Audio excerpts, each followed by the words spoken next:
कराड पंचायत समितीत प्रथमच भाजपाची सत्ता आणल्याबद्दल राज्याचे मुख्यमंत्री नामदार देवेंद्र फडणवीस यांनी आज मुंबईत कराड दक्षिणचे आमदार डॉक्टर अतुलबाबा भोसले आणि नूतन सभापती सौ नंदाताई यादव यांचे विशेष अभिनंदन केले। कराड तालुक्याच्या विकासाला नवी गती मिळवून देण्यासाठी राज्य सरकारच्या माध्यमातून आवश्यक ती सर्व मदत केली जाईल अशी ग्वाही देखील त्यांनी यावेळी दिली। कराड पंचायत समितीवर तब्बल 64 वर्षानंतर प्रथमच भारतीय जनता पक्षाने आपला झेंडा फडकवला आहे। सोमवारी झालेल्या निवड प्रक्रियेत भाजपाच्या सौ नंदाताई यादव यांची नूतन सभापती म्हणून निवड झाली। या निवडीमुळे कराड तालुक्यात भाजपाला नवे बळ मिळाले आहे।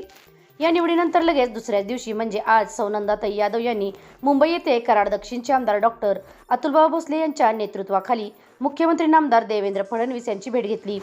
यावेळी मुख्यमंत्री नामदार फडणवीस यांनी त्यांचा सत्कार करून पुढील वाटचालीस शुभेच्छा दिल्या।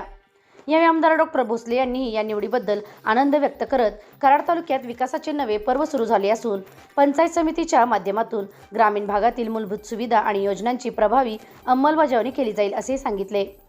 नूतन सभापती सौ यादव यांनी आपल्या भावना व्यक्त करताना जनतेने आणि पक्षाने दिलेल्या विश्वासाला पात्र ठरण्यासाठी प्रयत्नशील राहणार असल्याचेही सांगितले।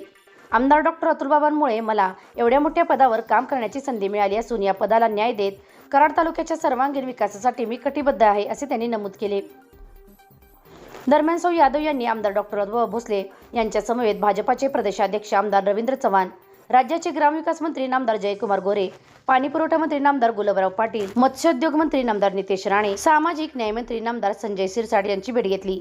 या मान्यवरांनी सभापती निवडीबद्दल सौ यादव यांचे अभिनंदन केले।